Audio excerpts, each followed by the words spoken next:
Welcome to ஜியாம் food combi.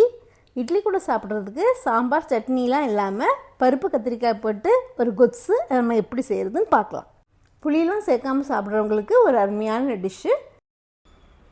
கொஸ்து பண்ணுறதுக்கு நம்ம அரை கப் பாசிப்பருப்பு எடுத்திருக்கேன். அதை கழுவிட்டு இந்த குக்கரில் போட்டுக்கோங்க. இது கூட ஒரு 1.25 கப் தண்ணி விட்டு குக்கரில் ஒரு 1 அல்லது 2 விசில் வச்சுக்கோங்க. இதுக்கு ஒரு பெரிய வெங்காயம், ஒரு பச்சை மிளகாய், ஒரு கத்திரிக்காய், ஒரு தக்காளி எடுத்துக்கோங்க. இதெல்லாம் பொடி பொடியாக கட் பண்ணி வச்சுக்கோங்க. கத்திரிக்காய் கொஞ்சம் வெள்ளை கத்திரிக்காய் இல்லாமல் வயலட் கத்திரிக்காயாக இருந்தால் கொஞ்சம் டேஸ்ட் நல்லாயிருக்கும். பாசிப்பருப்பு நல்லா வெந்துருச்சு, 90% வெந்துருச்சு. இனி அதில் போடும்போது கரெக்டாக இருக்கும். முதல்ல வெங்காயமும் கத்திரிக்காயும் போட்டு வேக வச்சிடலாம். அது கூட 1 கப் தண்ணி, கொஞ்சம் சால்ட்டு போட்டு வேகட்டும்.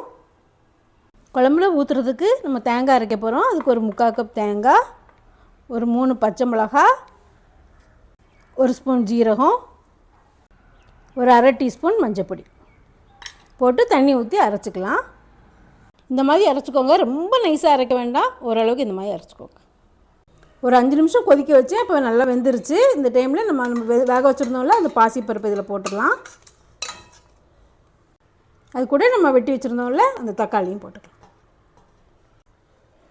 இதை நல்லா மிக்ஸ் பண்ணிவிட்டு தண்ணி வேணுன்னா கொஞ்சம் கூட ஊற்றிக்கோங்க. இது தண்ணி இங்கே இருக்குது.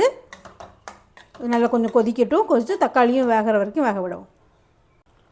நம்ம இப்போ அரைச்சி வச்சுருந்தோம்ல அந்த பேஸ்ட்டை போட்டுடலாம். தக்காளியெல்லாம் நல்லா வெந்துருச்சு. இது கூட நம்ம மிக்சிலெலாம் இருக்கும்ல அதெல்லாம் சேர்த்து அரை கப் தண்ணி விட்டு கழுவி ஊற்றிக்கலாம். இது நல்லா மிக்ஸ் பண்ணி விட்டுக்கோங்க. இந்த ஸ்டேஜில் உப்புலாம் கரெக்டாக இருக்கான்னு பார்த்துக்கோங்க. உப்பு வேணும்னா கொஞ்சம் கூட போட்டுக்கலாம். இது ரொம்ப தண்ணியாக இருக்கக்கூடாது, கொஞ்சம் செமி கிரேவி மாதிரி தான் இருக்கணும். ரொம்ப தண்ணியாக இருந்தால் இந்த குழம்புக்கு நல்லா இருக்காது.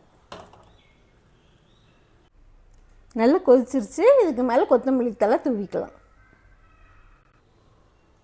ரொம்ப நேரம் கொதிக்க வைக்க வேண்டாம். ஒரு 2 நிமிஷம் நல்லா பாயில் பண்ணால் நம்ம ஆஃப் பண்ணிடலாம். நம்ம இதுக்கு தாளித்து மட்டும் விட போகிறோம். தாளிக்கிறதுக்கு கொஞ்சம் தேங்காய் எண்ணெய் விட்டுக்கலாம். கடுகு, காஞ்ச மிளகாய், கொஞ்சம் கருவேப்பிலை போட்டு தாளிச்சிட்டு குழம்புல ஊற்றிடலாம். இது கூட சாப்பிட்றதுக்கு சுட சுட இட்லி ரெடி ஆயிடுச்சு. இட்லி இந்த கொஸ்ட்டும் ரொம்ப டேஸ்டியாக இருக்கும். நீங்களும் வீட்டில் செஞ்சு பாருங்கள். எப்படி இருக்குன்னு கமெண்ட் பண்ணுங்கள். சேனலை சப்ஸ்கிரைப் பண்ணி சப்போர்ட் பண்ணுங்கள். Okay, thank you. நெக்ஸ்ட் வீடியோவில் வேறு ரெசிபி பார்க்கலாம். Please like, share and subscribe.